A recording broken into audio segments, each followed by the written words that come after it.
Chris Hall had never been the type to beg.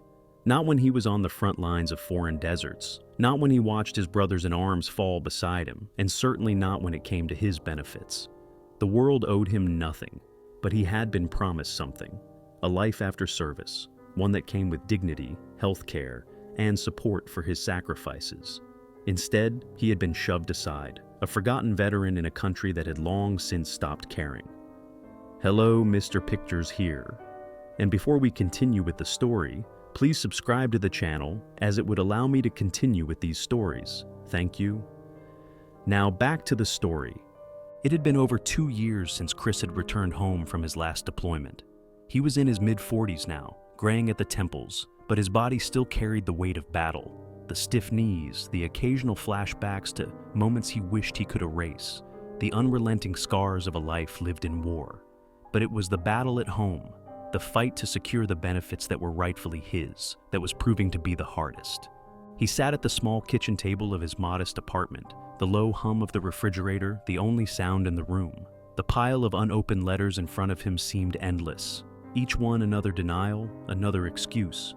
Every request for his disability benefits, every inquiry about his health care had been met with bureaucracy. Each time he thought he'd finally made progress, another roadblock appeared, each more frustrating than the last. Sorry, Mr. Hall, but your request for healthcare benefits has been delayed. The letter read, as if it were just a matter of procedure.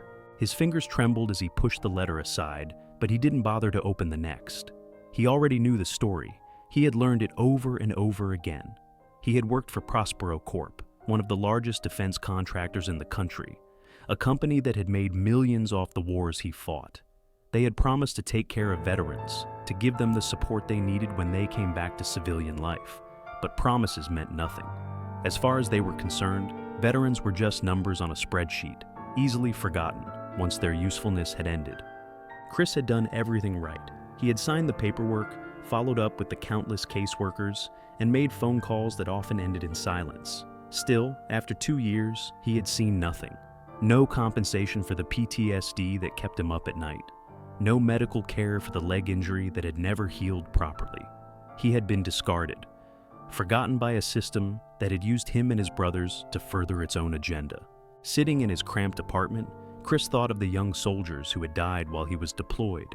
He thought of the families who had been left to pick up the pieces, the wives who had never seen their husbands come home. What had they fought for, if not for this? What had been the point of all those years of sacrifice, if this was how they were treated? He took a long drag from the cigarette between his fingers, the smoke curling in the dim light of the room. Chris wasn't some wide-eyed idealist anymore. He knew how the world worked, but the anger still boiled inside of him, a smoldering resentment that had only grown with the years. Chris had tried to be patient. He'd tried to go through the system, but patience had only led to frustration. He wasn't asking for charity. He was asking for what he was owed. It wasn't just about the money. It was about dignity, respect. It was about a country that had promised to honor its veterans, and instead, it had forgotten them, forgotten him. That morning, after another fruitless phone call with a customer service rep who couldn't care less about his case, something inside Chris snapped. He had had enough of the waiting. He had had enough of the excuses. It was time to confront the source of the problem, Jacob Prosser, CEO of Prospero Corp., the man whose company had been reaping billions from government contracts, while soldiers like Chris were left to fend for themselves. Chris had been to Prospero's headquarters before, years ago, as part of a recruiting event. He had signed papers, eager to find a job when he got back from deployment. At the time, he thought he was making the right choice. Now it felt like an insult. The man at the top of that company, a man who had made millions from veteran sacrifices, needed to answer for his actions. No more emails, no more waiting on hold for hours just to be told, someone will call you back. Chris was done with all that. This time, he was going to face Prosser face to face, and he wasn't leaving him until he got what was rightfully his. He stood up from the table, his movement slow but deliberate, as if the weight of the decision he was making pressed on him like the burden of the world. He grabbed his jacket from the back of the chair, pulling it on as he walked toward the door. It wasn't the first time he'd fought, and it wouldn't be the last. Chris's heart pounded as he approached the gleaming high-rise that was the headquarters of Prospero Corp. The building's glass facade caught the light, casting a brilliant reflection of the city's skyline. But to Chris, it felt like a fortress, a monument to corporate greed and indifference. The contrast between the polished exterior and the reality inside couldn't have been starker. He'd seen it all in the military: officers who gave orders they never intended to follow, generals who pushed men into battle without any thought for their well-being. But this felt different. This was personal. As he crossed the lobby, the air conditioning hit him like a blast of cold air, a stark reminder of the sterile, impersonal world that was so far removed from the one he had fought in. The receptionist barely looked up when he approached the front desk, her fingers dancing across the keys of a computer, her voice unbothered as she asked, "How may I help you?" "I'm here to see Mr. Jacob Prosser," Chris said, his voice steady but tinged with the weight of his frustration. "I have an appointment." The receptionist didn't even flinch. She didn't ask for a name, didn't glance at a calendar. She simply gave him a polite, practiced smile and gestured toward the elevator. "He's expecting you," she said, and Chris wondered if she even knew what she was saying. Expecting you? As though it were a normal occurrence for someone like him, a man who had served his country, to walk through those doors. Chris stepped into the elevator, the metallic doors closing behind him with a soft thud. He glanced at his reflection in the polished surface, his weathered face, the faint scar across his cheek, the lines that marked his age. He was used to being seen as the underdog, the forgotten one. But today, that was about to change. The elevator ride up felt like an eternity.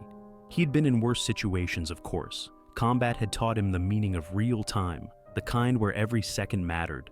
But this was different. This was a battle for his dignity. The doors opened with a soft chime, and Chris stepped out onto the sleek glass-walled floor of Prospero's executive suite. It was quiet here, eerily so. The walls were adorned with modern art, the floor polished to a gleaming shine. Every piece of furniture was carefully placed, designed to project wealth, control, and order. A woman in a tailored suit stood up from behind a large desk, her eyes narrowing as she sized him up. "Mr. Hall, I presume?" she asked, her voice smooth but guarded. "Mr. Prosser will see you now." Chris nodded, his expression hardening as he followed her through the open concept office space. He passed rows of empty desks, the hum of quiet conversations, and the click of keyboards filling the air. People in suits moved like ghosts, focused on their work, their faces devoid of any real emotion. It was a place where everything was a transaction, where people were just numbers, just products to be moved around.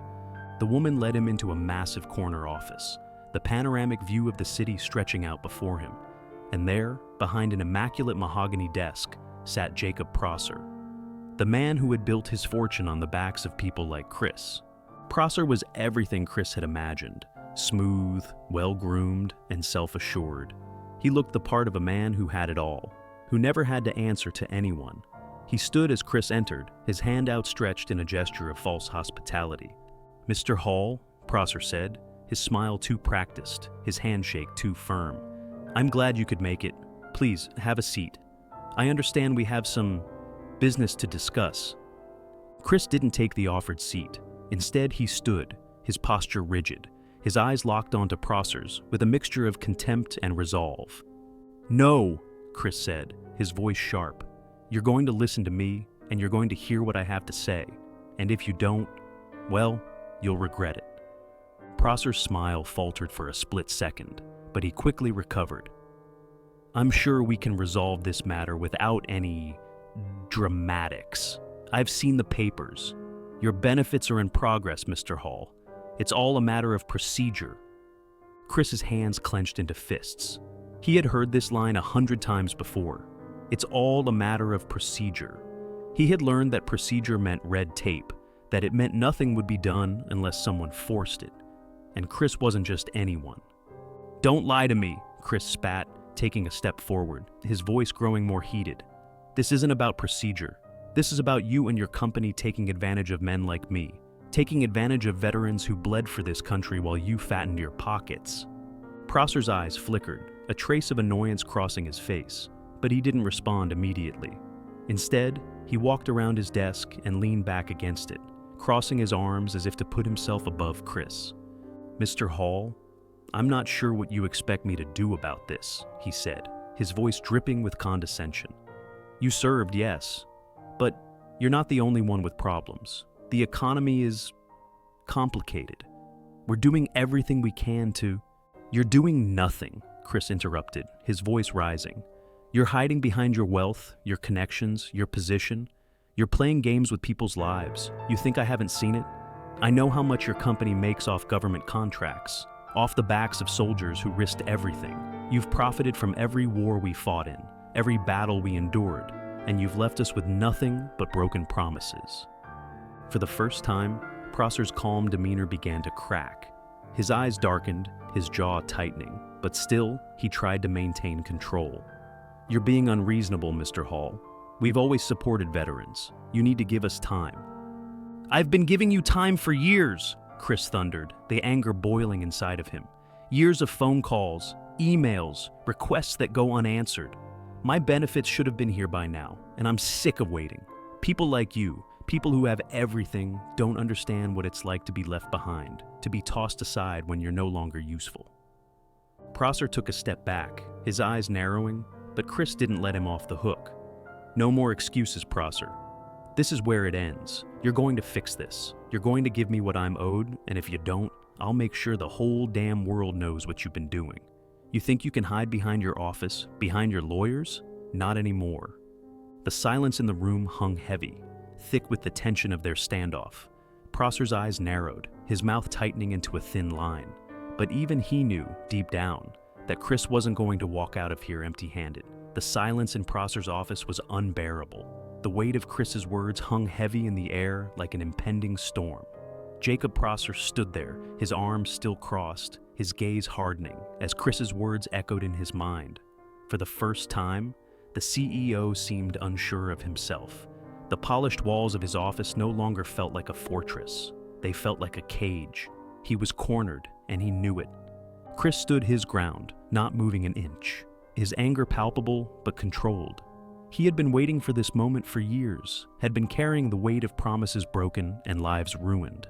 But this confrontation wasn't just about his benefits, it was about something far larger. It was about holding someone accountable for the thousands of veterans who had been treated like afterthoughts. Prosser finally broke the silence, his voice tight, attempting to regain control. "Mr. Hall, you have no idea what you're asking. You think this is some simple matter of me not wanting to pay you? There are systems in place, procedures we must follow." "Enough with the excuses," Chris interrupted, his voice steady. "I'm not here to listen to your corporate jargon. You can spin your words all you want, but it doesn't change the fact that you and your company have been stealing from veterans like me." For a moment, Prosser remained silent, his eyes narrowing as if calculating his next move. His fingers drummed softly against the mahogany desk, the sound of the polished wood against his fingertips filling the tension in the room. Then, in a shift of demeanor, he smiled, a cold, calculated grin. "You don't know what you're dealing with," Prosser said, stepping toward the side of his desk where a thick file rested. He reached for it and opened it slowly, as if savoring the moment. "You see, this isn't just about you, Mr. Hall. You're a pawn in a much bigger game, and you've made the mistake of thinking you're important enough to make a difference."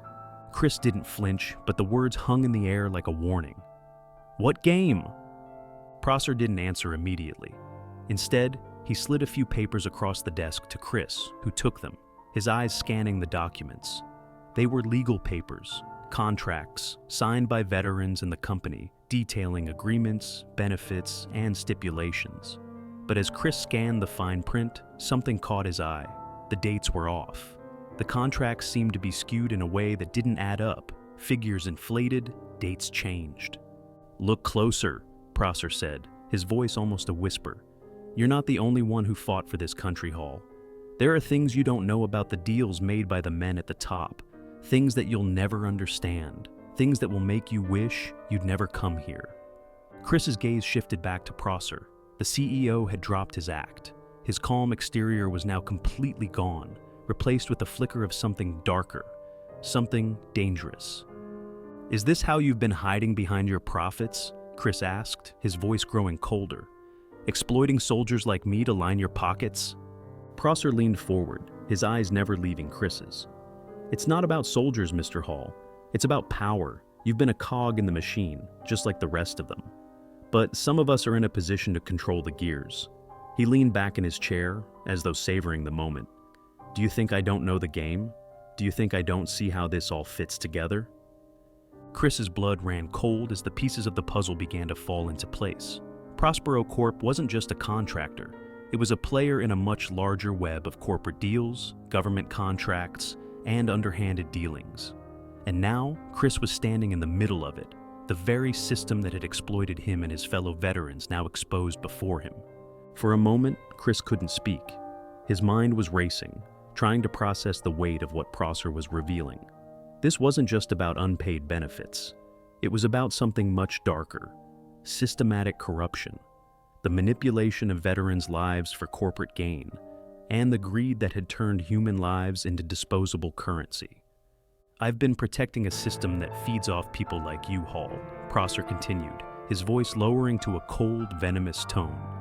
You were always going to be nothing but a number to me. Your benefits, your healthcare, it's all just a way to keep you quiet. But now you've made a mistake, you've poked the bear, and now you'll see how deep this goes.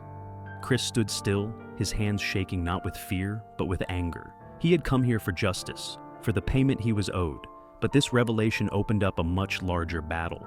It wasn't just about him, it was about the entire system, the very system that had abandoned men like him for years. But Chris wasn't about to back down. You've made a mistake, Prosser, he said, his voice low, cold, and filled with resolve. You think you can control this? You think your money and your power will protect you? I'm not the only one you've screwed over, and I won't let you get away with it. Chris reached into his jacket and pulled out a thick stack of papers. They were documents that had been carefully gathered over the past few months, information from insiders, former employees, and fellow veterans who had been wronged. It was evidence of everything Prosser had tried to hide. You may think you've been playing this game for years, but this, Chris said, dropping the papers on the desk, is where your game ends. This is just the beginning. Prosser's eyes darted to the papers, and for the first time, a flicker of fear crossed his face. He reached for them, but Chris slammed his hand down onto the desk, blocking him. I've got more than enough to bring your whole operation down, Chris continued, his voice growing colder. And I'll make sure the public sees everything. I'll make sure every last veteran you've exploited knows the truth. Prosser stared at him, his expression shifting from calm confidence to something more primal: fear, anger, desperation. You don't know what you're dealing with, he hissed. You can't just walk away from this. Chris gave a grim smile. I'm not walking away, Prosser. I'm taking this to the world. The tension in the room was palpable. Chris stood, resolute, watching as Jacob Prosser's hands shook slightly as he reached for the stack of papers. The CEO's eyes flicked over the documents, each page a testament to the truth Chris had uncovered: contracts, fraudulent claims, illegal dealings. The evidence was undeniable, and the fear was now evident on Prosser's face. His veneer of control had cracked, and Chris could see it. The man who had built his empire on the suffering of others was now vulnerable. I think we both know this isn't just about some unpaid benefits anymore, Chris said, his voice steady but laced with an edge. This is bigger than you or me, Prosser. You've been profiting off of the backs of soldiers, using your power to bury the truth, and now it's all coming out. Prosser's eyes narrowed, and he took a step back from the desk, his fingers brushing the corner of his mahogany table. You really think you've won, don't you? You think your little stack of papers is going to take me down? He paused, his voice turning icy. You're a fool, Hall. Chris's gut twisted, and he took a step forward, unwilling to show weakness. He had come here to face Prosser, to hold him accountable, and he wasn't going to back down now. But as Prosser's words echoed in his mind, something didn't sit right. There was a coldness to the CEO's tone, a sharp edge that felt different from his usual calculated arrogance. You think you're the first to come after me? Prosser continued, his voice lowering as he leaned back against the desk, surveying Chris with a mix of contempt and something darker. You have no idea who you're dealing with. This corporation, it's untouchable. Chris's heart skipped a beat, a cold shiver creeping down his spine. What are you talking about? He asked, but the question was too late. Before he could react, Prosser's office door opened, and in walked a figure Chris hadn't expected, Sergeant Kyle Winters, one of his fellow veterans. Kyle had served alongside Chris in the war. They'd shared meals, battles, and more than a few harrowing moments in the field. Now, standing in the doorway, he was a reminder of everything Chris had fought for, everything that had been at stake. But what Kyle said next made Chris's stomach drop. "Chris, you don't understand what's happening here," Kyle said quietly, his eyes avoiding Chris's. It's not just about you or me. Prospero Corp, it's bigger than we thought." Chris's jaw tightened as he turned toward his old friend, disbelief creeping in. "What are you talking about, Kyle?" "I'm sorry, man," Kyle continued, his voice low, strained, almost apologetic. "I didn't want to be the one to tell you, but you need to know. I've been working with them. I've been working for Prospero Corporation for months. They've had me on the inside, gathering intel." Chris's world seemed to tilt. For a moment, he couldn't process what he was hearing. Kyle had been a part of the system Chris had spent years fighting against, the very same system that had lied to him, treated him and his fellow soldiers like expendable pawns. His mind raced, the betrayal cutting deeper than any wound he'd suffered in battle. You've been working for them?" Chris choked out, the anger in his voice barely contained. His fists clenched at his sides as he took a step back, unable to look at Kyle. "After everything we've been through, after everything you promised me, this is what you've become?" Kyle's face was pale, his hands trembling slightly. "It's not what you think, Chris. I was in too deep. They've got leverage on me. I didn't have a choice." "Leverage?" Chris spat, the word bitter on his tongue. "What the hell kind of leverage could they have over you? You were a soldier, a brother to me." But Kyle didn't respond. Instead, he glanced over at Prosser, whose eyes had been following the exchange with cold amusement. Kyle's posture was stiff, his shoulders tense. It was clear, he was caught between two worlds, one with Chris, the man who had fought beside him, and the other with Prosser, the corporation that had slowly consumed him from the inside out. "I didn't want you to know, Chris," Kyle said, his voice barely above a whisper. "But you're right. They've been controlling this whole operation. It's not just about contracts and benefits. It's about controlling the narrative, about maintaining their grip on the government, on the media, on everything. They have power you can't even imagine." Chris's mind spun as he tried to process Kyle's words. This was no longer just a fight for justice over unpaid benefits. It was a fight against an empire of corruption, an empire that had infiltrated every layer of society. And now, it had taken root in the very people Chris trusted most. Kyle reached into his jacket and pulled out a small USB drive, handing it to Chris. "This is everything. You need to take it to the right people. I can't do this anymore. I've made a deal with them, and they'll make sure my family stays safe. But you need to expose them. You're the only one who can." Chris stood frozen, staring at the USB drive in his hand. A sickening realization settled in. The fight he had thought he was starting, against a CEO, against a corporation, was nothing compared to the war that was unfolding before him. This was not just about money. This was about power on a scale he had never imagined. "Do you understand now, Mr. Hall?" Prosser's voice interrupted, the smugness back in his tone as he leaned forward, watching Chris closely. "This isn't just about you. It's about controlling the narrative. It's about keeping the system running.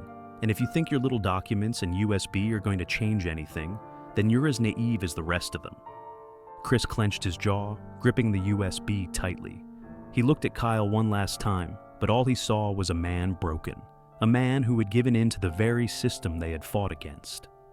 "Thanks for the information," Chris said, his voice icy. "But this isn't over." Before Prosser could respond, Chris turned and walked out of the office, the weight of what he had learned crashing down on him.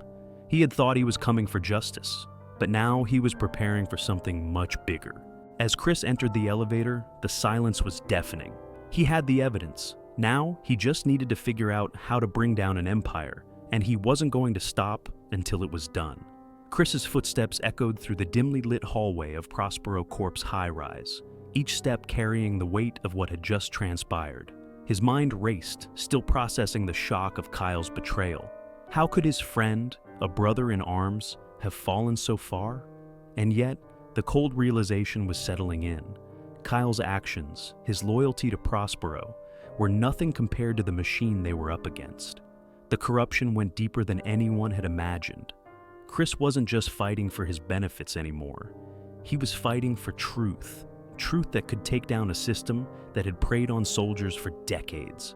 As Chris exited the building, the fresh air outside felt like a slap in the face, cold and sharp, pulling him back to reality.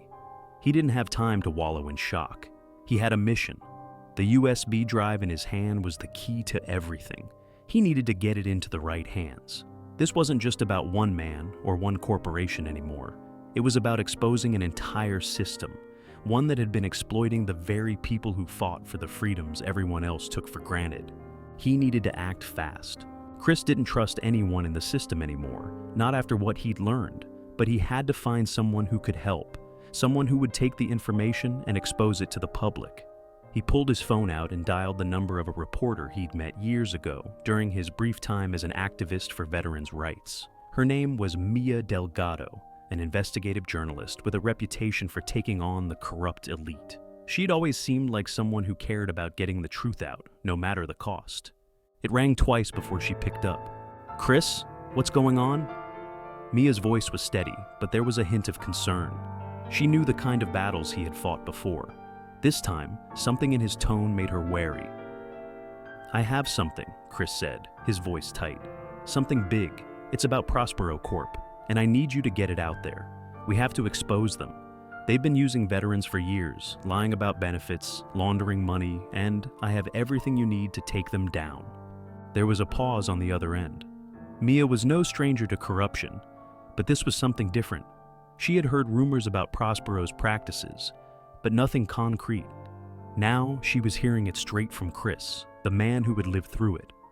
"I'm listening," she said after a beat. Chris briefed her quickly, giving her a rundown of what he had discovered. The deals between Prospero and government officials, the fraudulent contracts, the exploitation of veterans, everything. And then, of course, the USB drive, which contained the real bombshell, detailed records and communications that tied the company directly to illegal financial schemes, abuse of power, and deceit on a massive scale. "I'm coming to you," Chris said. "Meet me at the usual place and don't waste time. We don't know how much longer we have before they realize what's happening." Mia didn't hesitate. "Got it. I'll be there in an hour." Chris hung up and started walking toward the subway station. As he moved, the weight of the situation pressed heavily on his chest. The battle he was about to wage was bigger than anything he had ever faced. But this time, he wasn't alone. He had the truth on his side, and the truth was more powerful than any corporation or politician. An hour later, Chris and Mia sat in the corner of a quiet diner, a small place known for its anonymity where the city's outcasts and truth seekers came to hide in plain sight. Mia immediately took the USB drive and plugged it into her laptop, her fingers flying over the keys as she reviewed the files Chris had handed her. She clicked through several documents, her eyes widening as she processed the scale of what they were dealing with. "This is..." Mia paused, struggling to find the words. "This is bigger than anything I've ever seen. Prospero Corp is neck-deep in government contracts, military deals. They're connected to everything, but this could tear them apart." Chris leaned in, his face hardening. "It's not just about exposing them, Mia. It's about making sure they never do this again. We have to make sure every veteran who's been denied their benefits gets what's owed to them." Mia nodded, the seriousness of the moment sinking in. "We're going to need help. This goes beyond just one story. This needs a full investigation, media outlets, legal teams, activists. We need to bring the truth to the people."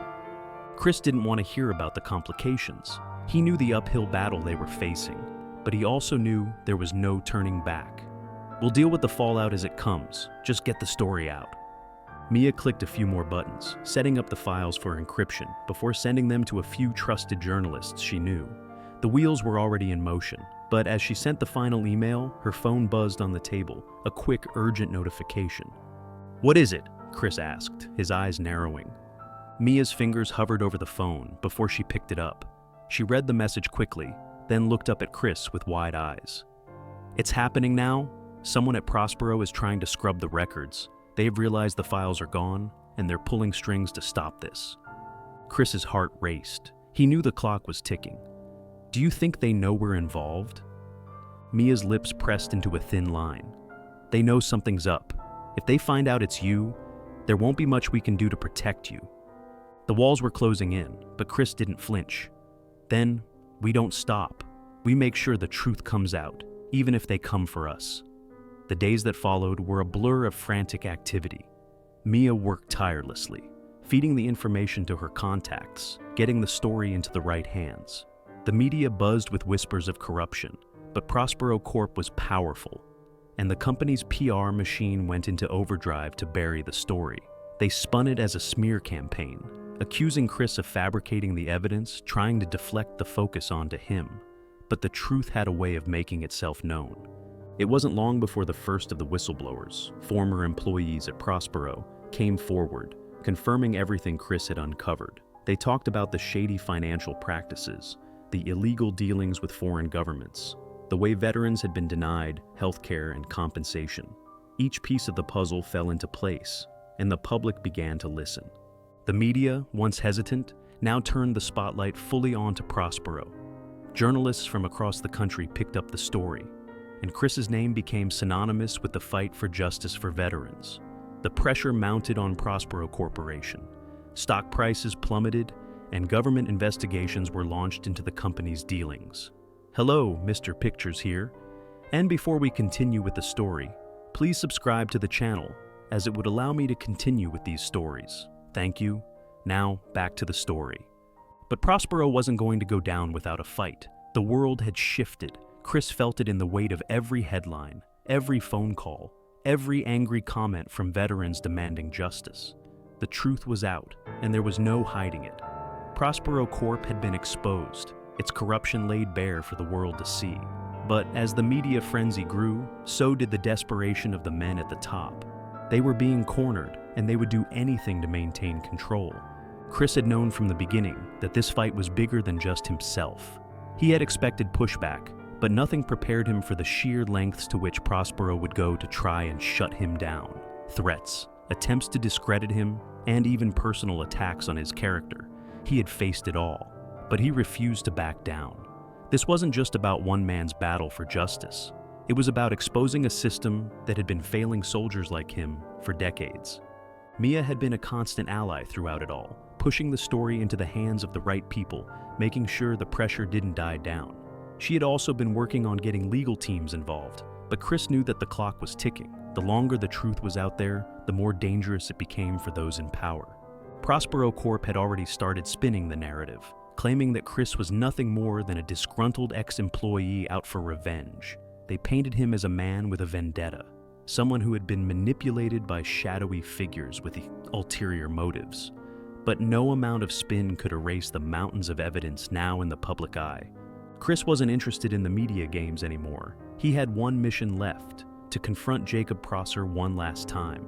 The CEO had remained silent for weeks, hiding behind corporate lawyers and spokespeople, but the pressure had reached a breaking point. Prosser was going to be forced into a corner, and Chris wasn't about to let him escape without facing the consequences of his actions. It had been days since Mia's last call. The journalist was more anxious than usual, and Chris could feel the sense of urgency rising. He knew that Prospero Corp was close to retaliating, and the legal team she had been working with warned that their options were narrowing. The government investigation into the company was proceeding, but Chris knew the battle would ultimately come down to this: one final confrontation. The meeting had been set for the following week, at Prospero's headquarters once again.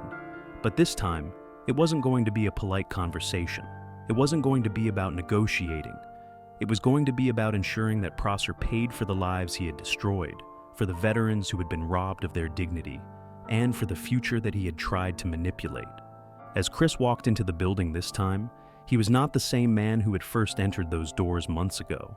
He had spent too long in the trenches, fighting not just for himself, but for every soldier who had been forgotten by the very system that was supposed to protect them.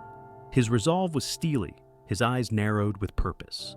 The lobby was as polished as always, the same sleek walls and cold, efficient atmosphere. But there was a distinct difference this time. The eyes watching Chris were no longer indifferent. They were curious, wary, almost fearful. Prospero's employees had all been made aware of the storm coming their way, and now the CEO was cornered. Chris was led back to the executive suite, this time by a different assistant, one who barely acknowledged him as she opened the door to Prosser's office. The room was quieter than before, the tension thicker. There was no welcoming handshake this time. The door closed behind him, and Chris was alone in the room with Jacob Prosser once again. Prosser stood at his desk, the same practiced smile on his face, but it didn't reach his eyes. His posture was stiff, the weight of everything that had transpired bearing down on him. He knew this was it. "You've come back," Prosser said, his voice steady, though the tension in his words betrayed his composure. "I thought we were past all of this, Hall. You've made your point. What more do you want?" Chris didn't waste any time. "I want you to answer for what you've done," he said bluntly, his voice colder than it had ever been. "I want you to pay for every veteran you've screwed over, and I want the world to know what you really are." Prosser chuckled, though there was no humor in it. "You think that's going to happen? You really think you're going to walk out of here victorious? You've embarrassed me in front of the entire nation, Hall. But this isn't over. There are too many people invested in keeping this going, too many powerful people who will make sure you fall." Chris stepped forward, his fists clenched, but his eyes never leaving Prosser's. "I've already won," he said, his voice filled with finality. "You're exposed, your empire is crumbling, and there's nothing you can do to stop it." The words stung, and for the first time, Chris saw it. Prosser's mask slipping, the confidence faltering. It was a fleeting moment, but it was enough. The fear was there, plain as day. But Prosser wasn't done yet. He took a step back, his face turning hard again. "You're wrong," he said coldly. "This was always going to be about power, and you can't take that from me. Not now, not ever." Chris's eyes narrowed. He knew the game Prosser was playing. He knew it wasn't just about money or power. It was about maintaining control. Control over the media, control over the government, control over the narrative. And the moment Chris stepped into this battle, he had threatened that control. Prosser would never let it go easily. "You've made one mistake," Chris said, the corner of his mouth lifting in a brief, grim smile. "You've underestimated me." Suddenly, the door to the office burst open, and a few of Prosser's associates rushed in, their faces tight with concern. It wasn't the security guards. These were people from the inside, the ones who had helped hide the truth for so long. But now, they were watching, unsure of how to proceed. Chris didn't wait for them to react. "It's over, Prosser," he said, his voice loud enough for them to hear. "You've already lost. It's just a matter of time before the public sees who you really are. And when that happens, nothing will save you." The days that followed were a blur of legal wrangling and media coverage. Prospero Corp scrambled to protect its image, but the public had seen too much. The government investigations gained traction, and the press had caught wind of the deeper ties between the corporation and government officials who had been turning a blind eye for years. Chris had not just exposed a corrupt company, he had started a movement, a fight for veterans' rights that would not be silenced. As the story unfolded, Chris found himself in the midst of a whirlwind. Lawyers, activists, and the media reached out, seeking his story, his perspective, and his witness to the battle he had fought. He had been the catalyst, the spark that ignited a fire too big for anyone to put out. But even in the aftermath, Chris knew the fight wasn't over.